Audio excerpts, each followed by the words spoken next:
በስመ አብ ወወልድ ወመንፈስ ቅዱስ አሐዱ አምላክ ይትባረክ እግዚአብሔር አምላክን ዘአብጽሕከን እስከዛቲ ሰዓት። ጎይታ አምላኽና እግዚአብሔር ይኽበር ይመስገን። ዝኸበርኩም ሊቃውንተ ቤተ ክርስቲያን፣ መምህራነ ቤተ ክርስቲያን፣ ህዝበ እግዚአብሔር ኩልኩም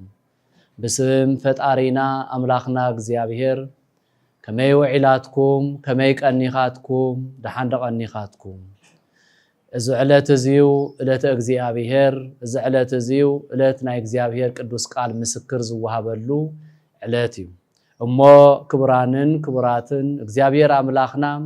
አነውን ናይ እግዚአብሔር ቅዱስ ቃል ክምስክር እስኻትኩምውን ናይ እግዚአብሔር ናይ ፈጣሪና ቃል ክትሰምዑ እግዚአብሔር ፈቂዱ ስለዘሰባሰበና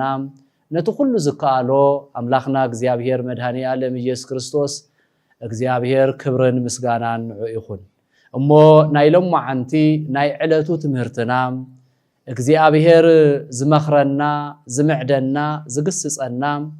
ቅዱስ ቃሉ ካብ መጽሐፍ ቅዱስ ሓደ መልዓሊ ርእስ ገርና ክንነጋገር ኢና። ንሱውን ርእስና ናይ ዕለቱ እንመሃረሉ ርእሲ ከምዚ ይብል أبناء إبراويان ملأختي قدوس باولوس نناب إبراويان سباس الصحافو معراف عسرته قصري إسران سلستن النرخوو هايلك قال ملعال قرنا خن النقاقرينا هايلك قالو نايت مرتنا رأسي كم زيبل ناب اقزي آبيهير نقرب ناب اقزي آبيهير نقرب ناب እግዚአብሔር نقرب ክንብልተለና ናፍቱስ ፈጠረና አምላኽና نقرب ናቱ እዚዩ ናይ ርእስና ናይ ዕለቱ ናይ ርእስ ትምህርትና እዚ ኾውነሉ ነዚ ርእስ እዚ ዝመረጽናሉ እዛ ዓለት እዚኣ እዚ ግዜ እዚዩ እዚ ወርሓት እዚዩ እዚ ዓመተ ምህረት እዚዩ ወይ ድማ እዚ ዘመናት እዚዩ ኩሉ ግዜ እኳ ናብ እግዚአብሔር ምቕራብ ዘድል እንተኾነ ሕዚ ድማ ብዝበለጸ ናብ እግዚአብሔር ምቕራብ የድልየና ኣሎ። ስለዚ ርእስና እንታይ ይኾነሎ ናብ እግዚአብሔር ንቅረብ ይብለና። ለዚ ናብ እግዚአብሔር ክንቀርብ ይግባና። ምክንያቱ ናብ እግዚአብሔር እንድሕር ቀሪብና እግዚአብሔር ክምዕደና እዩ፣ እግዚአብሔር ክባርከና እዩ፣ እግዚአብሔር ክቀድሰና እዩ፣ እግዚአብሔር ክምሕረና እዩ፣ እግዚአብሔር ከስማዕማዕና እዩ፣ እግዚአብሔር ከመኻኽረና እዩ፣ እግዚአብሔር ከረሃረህና እዩ፣ እግዚአብሔር ከቅርበና እዩ። እግዚአብሔር አየጨክነናን አየጨክነናን ክንረዳዳ ክንመኻኸሩን እግዚአብሔር ስለዝመኽረና ናብ እግዚአብሔር ንቅረብ፣ ናብ አምላኽና ንቅረብ እሞ ከምዚ ይብል እግዚአብሔር እቲዩ ተስፋ ዝሃበና እሙን እዩ እሞ ስለዚ ነታ እንጽበያ ተስፋ ብዘይ ምጥርጣር አጽኒዕና ንሓዛ ይብል። ክቡራንን ክቡራትን ታይና ንጽበ ተስፋና ኸንታ እዩ ተስፋና እንታይ እዩ እንጽበየ ኸንታይ እዩ ሕዚ ዝኾነ ነገር ንጽበዮን ካብ እግዚአብሔር ኣሎ ዝኾነ ነገር ካብ አምላኽና ክገብረልና ቀልጢፉ ፈጣሪና ክሕግዘና ንደልዮ ነገር ኣሎ። ቅድመ ኩሉ ልዕሊ ኩሉ ሰላም ንደልን ካብ እግዚአብሔር ሰላም ከውርደልና ሰላም ክበና ብኻልኣይ መንገዲ ኸቲ ተስፋ እንታይ እዩ እቲ ተስፋ ንገብረሉ እሙን እሞ አጥቢቕና ንሓዞ ይብለና ኣሎ። ኣየና ኣይና አጥቢቕና ንሕዛ ፍቅሪ ሰላም ምርድዳ ዘብሉ ዓበይቲ ቃላት አጥቢቕና ክንሕዞም ይግባአና። ስለዚ ናብ እግዚአብሔር ምቕራብና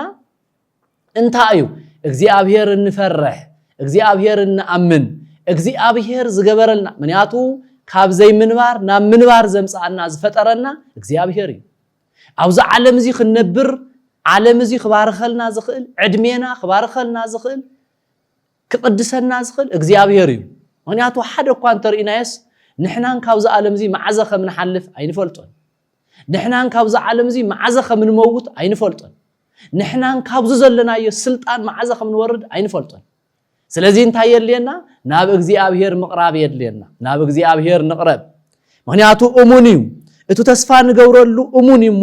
እቲ ተስፋ ንገብረሉ እግዚአብሔር እሞ እቲ ተስፋ ብተስፋ ንጽበዮ አምላኽና እግዚአብሔር እሞ ተስፋ ንሰናይ ግብር ስለ ዝኾነ ናቱ ለዚ ናይ እግዚአብሔር አምላኽና ጸጋ ረድኤት ምሳና ከሐድር ምእንቲ ናብ እግዚአብሔር መቅራብ የድልየና ናብ እግዚአብሔር መቅራብ የድልየና በሐባር ምክንያቱ ከምቲ ገሊአቶም ልማድ ገይሮሞ ዘለው በሐባር ምእካብ ሕድሕድ እኳ ተመሊሱ ዝመጽእ መዓልቲ ትቀርብ ምህላዋ እናዘከርና ንስንሳትና እንተሐጋገዝ ይብለና እንመኻኸር ይብለና ተቃሉ ብዝበለጸ ንመዓዓድ ይብለና ነታ ሐቂ ምስ ፈለጥናዮ ኮነይልና ኃጢአትን ክፍአትን ከይንሰርሕ ይብለና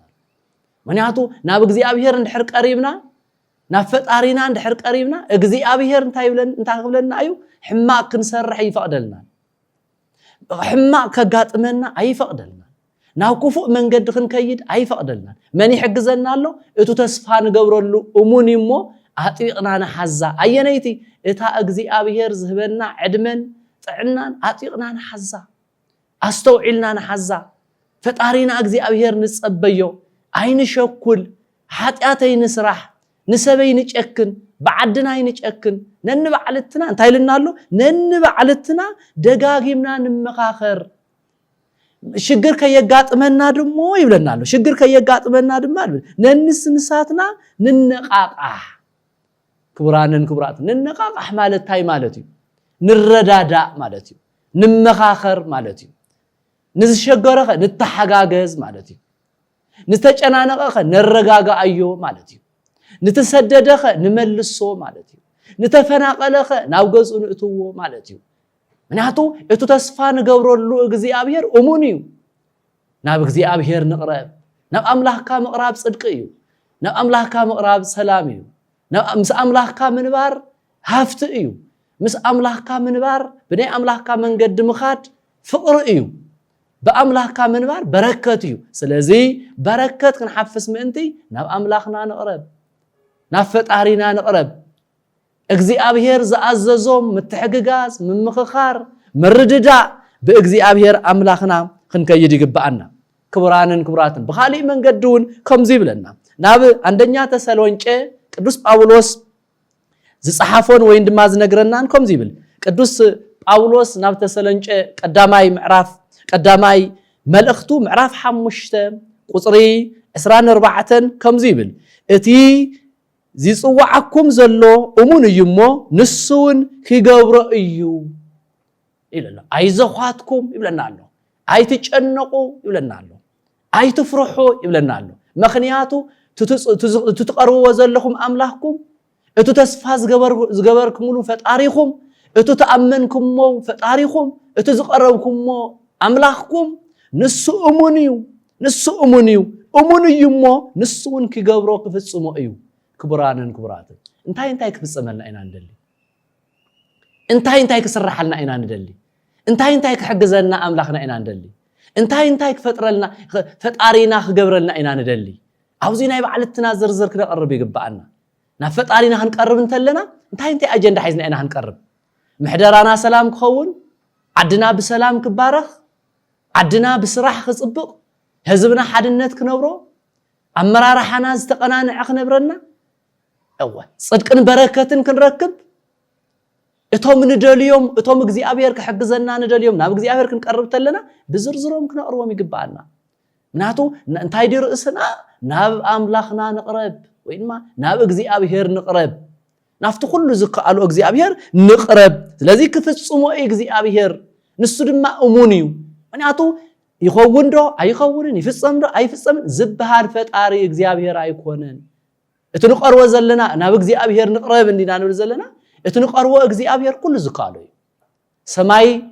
ብዘይ አንድ ዘቆመ አምላኽ እዩ ምድሪ ኣብ ርእሲ ማይ ዘቆመ አምላኽ እዩ እትንሪኦ ዘለና ሰፊሕ መሬት ኣብ ርእሲ ማይ ቆይሙ ዘሎ እትንሪኦ ዘለና ሰማይ ብዘይ ምንም ኮለን ሰማይ ኩን ኢሉ ብቃሉ አዚዝዎ ምድሪ ኩን ኢሉ ብቃሉ አዚዝዎ ስለዚህ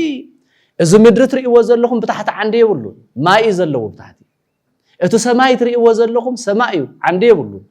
ብምንታይ ዳ ቆይሙ ብቃሉ መን ይቆይምዎ እቱ ንቀርቦ አምላኽ ናብ እግዚአብሔር ንቅረብ ኩሉ ክፍጸመልና ንሱ ድማ እሙን እዩ ብቃሉ እሙን እዩ ኩሉ ዝፍጽም አምላኽ እዩ ይብለና ሳልሳይ አንደኛ ቆሮንቶስ ምዕራፍ 1 ቁጥር 9 አንደኛ ቆሮንቶስ ናይ ጳውሎስ መልእክቲ እዚውን ናብ ቆሮንቶስ ሰባት ከይዱ ዘስተምሃሮ እግዚአብሔር ዝለኣኾ ቅዱስ ቃል ናይ እግዚአብሔር እዩ ምዕራፍ 1 ቁጥር 9 እቲ ናብ ሕብረት ወዱ ኢየሱስ ክርስቶስ ጎይታና ዝጸዋዓኩም አምላኽ እሙን እዩ ክብራንን ክብራትን አምላኽ እሙን እዩ ክብራትን ክብራትን አቦታት አዴታት እሕዋት አሓት መንአሰይ ደቀይ ህፃናት አምላኽና እሙን እዩ እግዚአብሔር ፍቅሪ እዩ እግዚአብሔር ጥዑም እዩ እግዚአብሔር ኩሉ ይከኣሎ እዩ ስለዚህ እቲ ዝጸዋዓኩም ምክንያቱ ርእስና መን እዩ ናብ እግዚአብሔር ንቅረብ እቲ ትቀርብዎ ዘለኹም አምላኽኩም እቲ ዝኣመንኩምዎ ፈጣሪኹም እቲ ትልምንዎ ዘለኹም ፈጣሪኹም እሙኒ ይብለና ኣሎ እሙኒ ናብ ቅረቡ እቲ ትቀርብዎ ዘለኹም ኢየሱስ ክርስቶስ ጎይታ አምላኽና እግዚአብሔር ንሱ እሙኒ ይብለና ኣሎ ቅዱስ ጳውሎስ ንሱ እሙኒ እዩ ናብ ቅረቡ ክፍጸመልኩም እዩ እሙን ጎይታ እዩ ዝጸዋዓኩም አምላኽ እሙን እዩ እሙን እዩ ንጠራጠሮ አምላኽ አይኮነን እውነት እግዚአብሔር እዩ ናይ እውነት አምላኽ እዩ ይብለና ኣሎ ክብራንን ክብራትን ስለዚህ እግዚአብሔር አምላኽና እሙን እዩ እቲ ንቀርቦ ዘለና ፈጣሪና እውነት እዩ እቲ ንልምኖ ዘለና ፈጣሪና ሓቂ እዩ እቲ ክፍጸመልና ንደልዮ ዘለና ነገራት ኩሉ ብእግዚአብሔር ይከኣል እዩ አዋ ብሰብ ዘይከኣል ብመራሕቲ ዘይከኣል ببعال ጸጋ ዘይከኣል ببعال ጥበብ ዘይከኣል ببعال ምሁራት ዘይከኣል ببعال ተመራመርቲ ዘይከኣል በእግዚአብሔር ይከኣል ናብ እግዚአብሔር ንቅረብ ናብ እግዚአብሔር ንቅረብ ኩሉ ከስተኻኸለልና ካብ ገዛና ዝረሓቀ ከስተኻኸለልና ካብ ገዛና ዝወፀ ናብ ገዝኡ ከኣቱ ካብ ፍቅርና ዝተረሓቀ ፍቅሪ ክመጽእ ናብ መን ንቅረብ ናብ እግዚአብሔር ንቅረብ ናብ እግዚአብሔር ምቅራብ ሰላም ስለዝኾነ ናብ እግዚአብሔር ምቅራብ ህይወት እዩ ናብ እግዚአብሔር ምቅራብ መንገድ እዩ ናብ እግዚአብሔር ምቅራብ ሰላም እዩ ናብ እግዚአብሔር ምቅራብ ናይ ዘለዓለም ምግቢ እዩ ናብ እግዚአብሔር ምቅራብ ናይ ዘለዓለም ሰላም እዩ ተሓጓስ እዩ ደስታ እዩ ምስ ጎይታኻ ምንባር ስኽፍታ ይብልካን ምስ ጎይታኻ ምንባር ጭንቂ ይብልካን ምስ ጎይታኻ ምንባር ኃጢአት ይብልካን ኩሉ እዩ ዝውገድ ትሰርሖ ስራሕ ይሳኻዕልካ التوصل ممرارحة برنامجات يساق علكا نمنتاي ناب እግዚአብሔር ክትቀርብ ተለኻ ብናይ እግዚአብሔር ስርዓት ትከይድ ተለኻ ብናይ እግዚአብሔር መንገድ ክትከይድ ተለኻ ክብራንን ክብራትን ህዝብ እግዚአብሔር ደቅ እግዚአብሔር ናብ እግዚአብሔር ንቅረብ ነገር ኩሉ ክስተኻኸለልና ትርቢትና ክፍጸመልና ሰላምና ክበዝሓልና መፍልላይና ክንፈኽን ከቀራርበና ናምን ናብ እግዚአብሔር ንቅረብ በመንታይ በጸሎት በእውነት በእምነት ናብ እግዚአብሔር ንቅረብ ስለዚህ ከምዚም ማሊና ናብ ፈጣሪና እንድሕር ቀሪብና እግዚአብሔር ጥዑም እዩ እግዚአብሔር የዋህ እዩ እግዚአብሔር ሩህሩህ እዩ ስለዚህ ነንባዕለትና ምርህራህ የለየና ነንባዕለትና ምክኣል የለየና ነንባዕለትና ሰላም የለየና ሰላሙ ከብዝሓልና ምእንቲ ፍቅሩ ክበና ምእንቲ ሓድነቱ ክበና ምእንቲ ሓድነት የለየና ዓድና ሓድነት የለየና ህዝብና ሓድነት የድልየና መራራሓና ሓድነት የድልየና ኣብ ህዝብ ኩሉ ሓድነት የድሊ ኣብ ዓለም ኩሉ ምኽንያቱ ሓድነት ክበሃል እንተሎ بتفلالي صراحة تفلاليخا بتفلالي حساب تفلاليخا اتون اب እግዚአብሔር ዘቀርብ اتون عدز تقم اتون امنت كاز تقم اتون لمعات كاز تقم اتون صراح كاز تقم اتون محدرا كاز تقم ግን ሓድነት የደልይ ሓድነት ካመን ይርከብ ግን اب እግዚአብሔር ንቀረብ እግዚአብሔር ክንቀርብ እንተለና ሁሉ መፍትሕ ይበና ካብ እግዚአብሔር ዝሳአን መፍትሕ የለን ንእግዚአብሔር ከሸግሮ ዝኽእል መፍትሕ የለን ኩሉ ሰላም እዩ ኩሉ ፍቅር እዩ ኩሉ ሓድነት እዩ ኩሉ ርህራሄ እዩ ስለዚህ ናብ እግዚአብሔር ንቅረብ ህዝብ እግዚአብሔር ናብ እግዚአብሔር ንቅረብ እግዚአብሔር ኩሉ ከስተኻኽለልና ስለዝኽእል ናይ መጨረሻ ጥቕሲ ነዚ ናይ ዕለቱ ትምህርትና ኣብ ዕብራውያን 3:6 ናብ ዕብራውያን 7 ምዕራፍ 6 ቁጥሪ ምዕራፍ 3 ቁጥሪ 6 ከምዚ ይብል ክርስቶስ ግና ከም ውልድ ኣብ ልዕሊ ቤቱ እዩ ትብዓትና ትምክሕትና ተስፋና ክብራንን ክብራትን تبعاتنا تسفانا او تمكحتنا اسكع مودعتا حصنعنا انت አዚናስ ቤቱ ንሕና ኢና እሞ ተስፋና ደስታና ፍቅርና አጽንዕና እንድሕር ቀሪብና ቤቱ ንሕና ኢና ናይ እግዚአብሔር ገዛ ንሕና ኢና አንቱሙ ቤተ መቅደስ አንቱም ቤቱ ለእግዚአብሔር ናይ እግዚአብሔር መሕደር ንሕና ኢና ስለዚ እግዚአብሔር ቅዱስ ጳውሎስ ታይብለና ኣሎ ንዕብራውያን ሰባት ነቲ ግዜኡ ንዕብራውያን ሰባት እዩ ንዕለቱ ድማ ሎማዓንቲ ንግረና ዘሎ ናይ እግዚአብሔር ቅዱስ ቃል ናይ አምላኽና ቃል ታይብለና ኣሎ ተስፋና ክስካዕ መወዳእታ አጽንዕና እንተ ሒዝናሲ ቤቱ ንሕና ኢና ተባና ናዕና ሁሉ ይዝገብረልና እግዚአብሔር ናዕና ሁሉ ይዝህበና እግዚአብሔር ናዕና ሁሉ ይዝኾነልና እግዚአብሔር ኣብ ቀራንዮ መስቀሉን ኮውዒልና እዩ ኣብ መቃብሩን ኮወሪዱልና እዩ